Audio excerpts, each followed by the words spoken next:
Condensed milk is a sweet and creamy ingredient obtained by evaporating the water from milk and adding large amounts of sugar. Its delicious flavor makes desserts even tastier. But how is condensed milk made from cow's milk? In this video, we will uncover the untold story of milk manufacturing.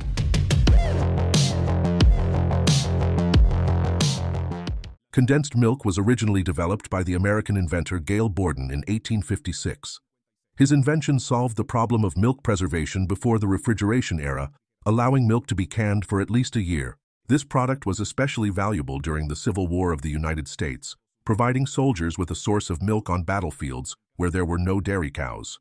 The Army used it because of its long shelf life and high nutritional value, making it ideal for feeding the troops. The production of condensed milk begins at dairy farms. Almost all milk comes from the 60,000 dairy farms in the United States, where more than 9 million cows are raised to produce milk. Over the past century, the milking machine has been an essential tool. The part of the machine that fits onto the cow's nipple is called the cup, and it works similarly to a human hand, applying pressure to the udder to extract milk. A farmer can manually milk about 6 cows per hour, but with a milking machine, that number can increase to 100.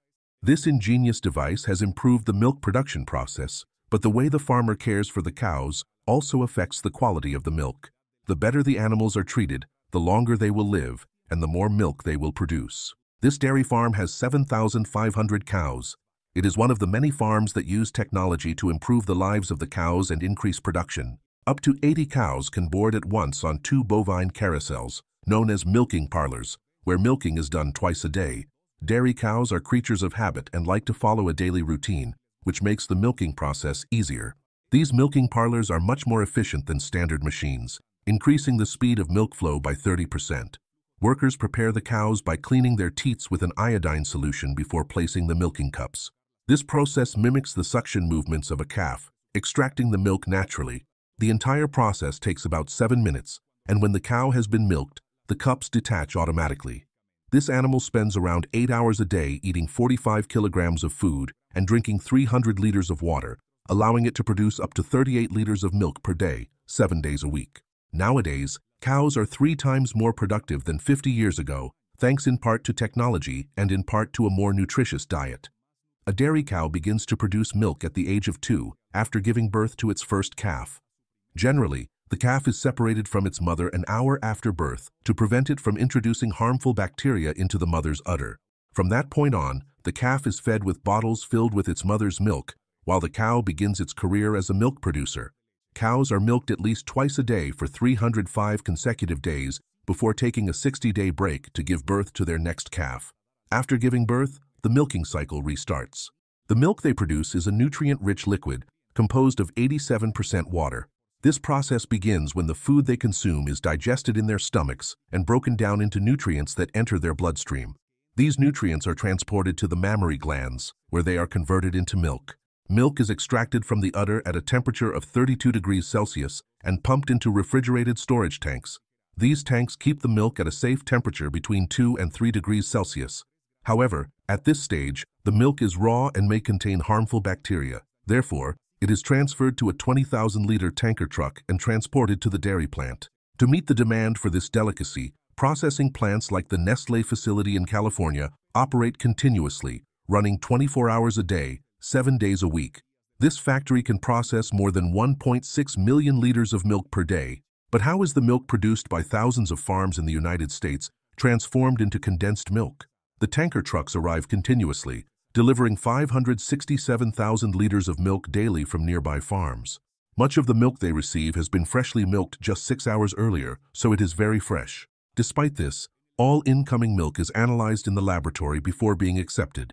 The fat and salt content must meet the plant's standards, and the milk must be free of any antibiotics since some people are allergic to them. After the quality control process, the new batch is distributed to the city of silos. 12 gigantic storage silos rise into the sky like buildings. Together, they can hold 2.8 million liters of milk, enough to produce 20 million cans of condensed milk. However, the milk still contains too much fat, so the centrifugal separator greatly accelerates the milk separation process, handling more than 22,000 liters per hour. At the top, conical discs spin at an astonishing speed of 7,000 revolutions per minute. This centrifugal force causes the heavier skimmed milk to move outward, while the lighter cream flows toward the center. Now we have a cream that contains approximately 20% fat and skimmed milk with less than 10% fat. Skimmed milk is the base from which condensed milk is made. Next, the milk needs to be pasteurized to eliminate bacteria.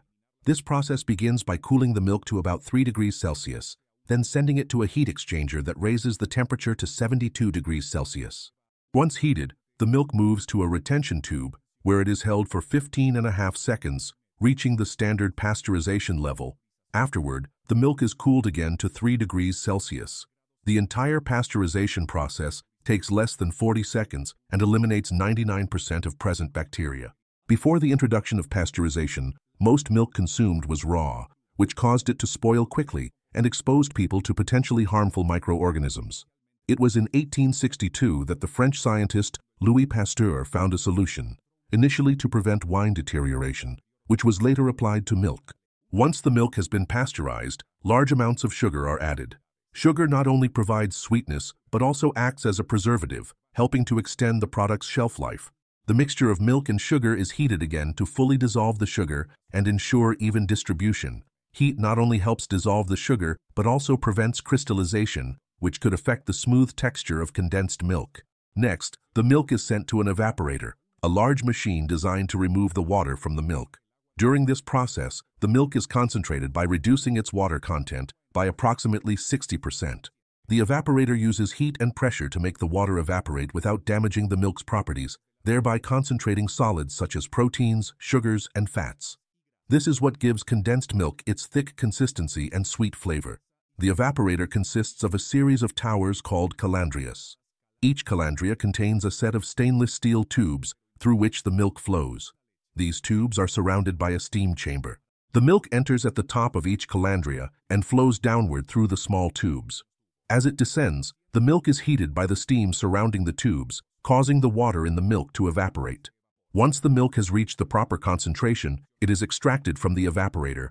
Next, the milk undergoes an additional process called homogenization, where the fat is broken down into small, uniform particles to improve its texture and stability.